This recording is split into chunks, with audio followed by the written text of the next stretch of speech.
Kodak was founded in the late 1880s, grew to become a photography industry behemoth in the 1970s, and declared bankruptcy in 2012. Welcome back to our channel, Front Seat Finance. This video explains why Kodak failed and what every entrepreneur can learn from it.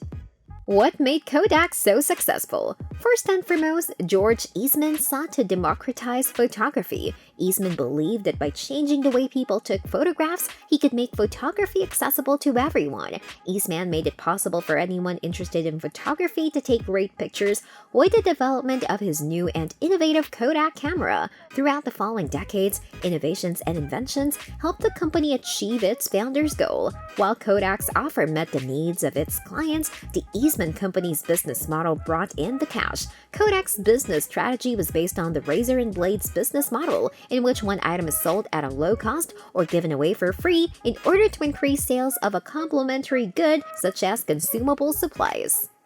Clients would take photos with a Kodak camera and then send the camera to the Kodak factory where the camera's film was developed and the photos were printed. The company's main product was film and photo printing, not cameras. Kodachrome was the company's best-selling product. After 74 years of production, it was discontinued in 2006. The industry's turning point. Phase 1. Photography going digital. Film sales plummeted after the advent of digital technology. The photography industry was beginning to shift toward digital in the 1980s.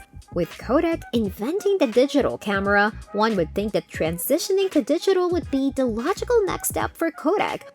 Although it was a late adopter, the company jumped on the digital bandwagon while still seeing analog cameras and film.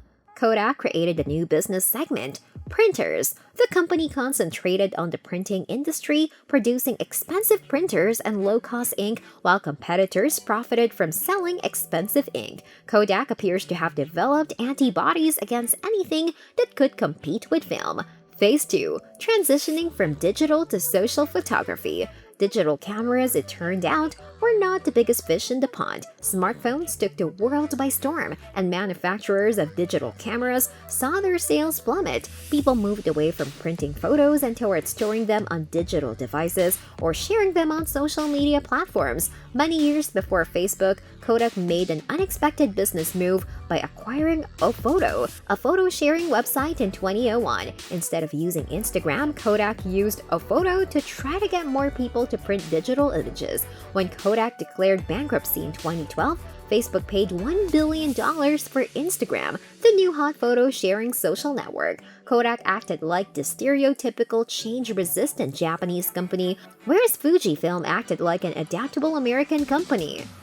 Here are 3 reasons for Kodak's fall according to analysts. Number 1. Failed to reinvent itself. The right Kodak lessons are subtle. Companies are frequently aware of the disruptive forces affecting their industry. They frequently divert enough funds to participate in emerging markets. Their failure is usually due to inability to truly embrace the new business models created by the disruptive change. Kodak invented the digital camera, invested in the technology, and anticipated that photos would be shared online. They failed to recognize that online photo sharing was the new business, not just a means to expand the printing business. Number 2. Complacency. The organization was rife with smugness. It was probably in the late 1980s when I saw it, even before the digital revolution. When Fuji began doing a better job with the old technology, the roll film business Kodak was falling behind. With a complacency so strong and no one at the top even devoting their priorities to turning that problem into a huge urgency around a huge opportunity,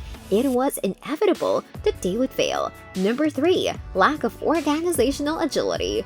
Kodak's lack of strategic creativity caused it to misinterpret its own line of work and industry, which was later devastated by a fundamental shift towards the digital age. Strategic issues were addressed using rigid methods, and because manufacturing errors were costly and profitability was high, Kodak avoided risky decisions in favor of developing procedures and policies to maintain the status quo.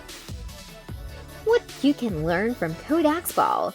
Change your perspective on strategy, business models, and innovation management. Prepare to go from protecting your company's competitive advantages to implementing radical and revolutionary change. To avoid complacency, make sure your innovators have a loud enough voice at the top to be heard. And and listen to. Adopt agility as a development strategy for your organization. And with that being said, it's time to end our video. What are your views about Kodak's downfall? Let us know your comments. Like this video and subscribe to the channel for more amazing videos like this. We'll see you in the next video.